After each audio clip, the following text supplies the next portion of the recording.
Pakistan and seven other Muslim-majority countries have strongly condemned what they described as provocative actions by Israel at Jerusalem's Al-Aqsa Mosque compound, a day after Israeli far-right National Security Minister Itamar Ben-Gvir led hundreds of Israeli Jews into the site under Israeli police protection. The joint statement was issued by the foreign ministers of Pakistan, Egypt, Turkey, Indonesia, Jordan, Qatar, Saudi Arabia, and the United Arab Emirates. The ministers condemned what they called the continued mass incursions by Israeli settlers led by extremist Israeli ministers, as well as the raising of the Israeli flag inside the compound, the installation of two police tents, and other actions they described as inflammatory. The statement said these measures constitute a flagrant violation of international law, relevant United Nations resolutions, and the long-standing historic and legal status quo governing the holy sites in occupied East Jerusalem. Under the decades-old status quo arrangement administered by Jordan, Jews are permitted to visit the Al-Aqsa compound but are not allowed to pray there, while Muslim worship is meant to continue without interruption. The ministers also condemned what they described as illegal and extremist acts of incitement by Israeli ministers and settler groups, warning that such actions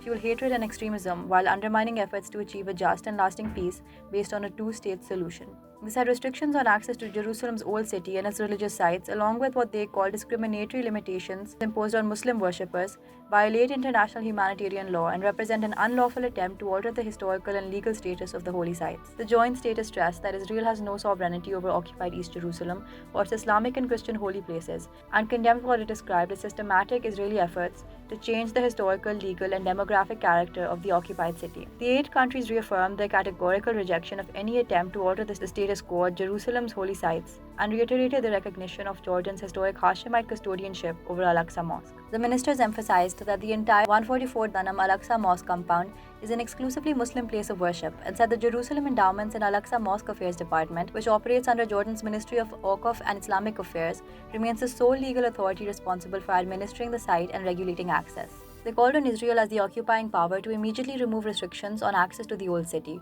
allow Muslim worshippers to freely enter the mosque, and refrain from taking any measures that alter the site's historical and legal status. The statement also urged the international community to adopt a firm position to compel Israel to end what it described as ongoing violations against Islamic and Christian holy sites in Jerusalem. Ben-Gvir's latest visit coincided with Tisha B'Av, the Jewish day of mourning commemorating the destruction of the first and second temples. Footage from the compound showed hundreds of Jewish visitors entering the site, with many performing prayers despite long-standing restrictions. Since taking office, Ben-Gvir has entered the Al-Aqsa compound more than a dozen times and has repeatedly used such visits to advocate tougher Israeli policies towards Palestinians in Gaza and the occupied West Bank, drawing widespread condemnation across the Muslim world. For more, read the full-dawn story linked below.